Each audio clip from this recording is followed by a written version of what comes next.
The story of the Tikgi. Tikgi, Tikgi, Tikgi, we will come to work for you.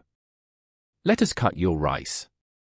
Liji had gone to the field to look at his growing rice, but when he heard this sound he looked up and was surprised to see some birds circling above and calling to him. "Why, you cannot cut rice," said Liji. "You are birds and know only how to fly." But the birds insisted that they knew how to cut rice, so finally he told them to come again when the grain was ripe, and they flew away. No sooner had the birds gone than Liji was filled with a great desire to see them again. As he went home he wished over and over that his rice were ready to cut.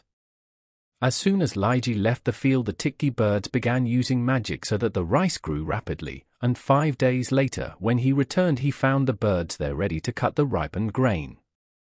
Liji showed them where to begin cutting, and then he left them. When he was out of sight, the Tikgi said to the rice cutters, "Rice cutters, you cut the rice alone." And to the bands which were lying nearby they said, "Bands, you tie into bundles the rice which the cutters cut." And the rice cutters and the bands worked alone, doing as they were told.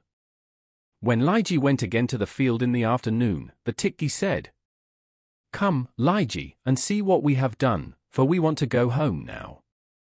Liji was amazed, for he saw 500 bundles of rice cut. And he said, "Oh, Tikgi, take all the rice you wish in payment, for I am very grateful to you." Then the Tikgi each took 1 head of rice, saying it was all they could carry, and they flew away. The next morning when Liji reached the field, he found the birds already there and he said, "Now, Tikgi, cut the rice as fast as you can, for when it is finished I will make a ceremony for the spirits, and you must come."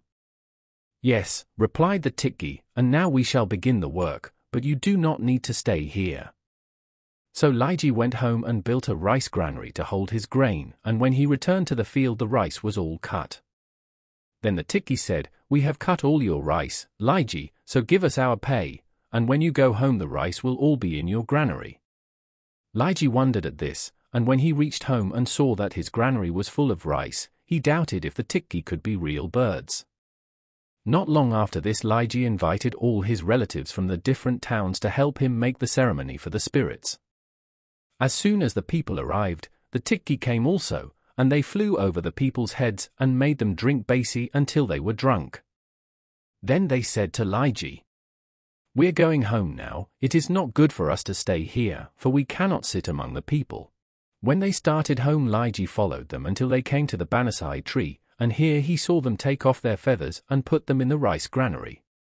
Then suddenly they became one beautiful maiden. "Are you not the Tikgi who came to cut my rice?" asked Liji. "You look to me like a beautiful maiden." "Yes," she replied, "I became Tikgi and cut rice for you, for otherwise you would not have found me."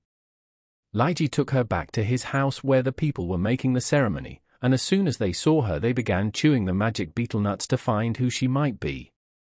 The quid of Ebang and her husband and that of the Tikgi went together, so they knew that she was their daughter who had disappeared from their house one day long ago while they were in the fields. In answer to their many questions, she told them that she had been in the banasai tree, where Kabonian had carried her, until the day that she changed herself into the Tikgi birds and went to the field of Liji. Liji was very fond of the beautiful girl and he asked her parents if he might marry her. They were very willing and decided on a price he should pay. After the wedding all the people remained at his house, feasting and dancing for 3 months.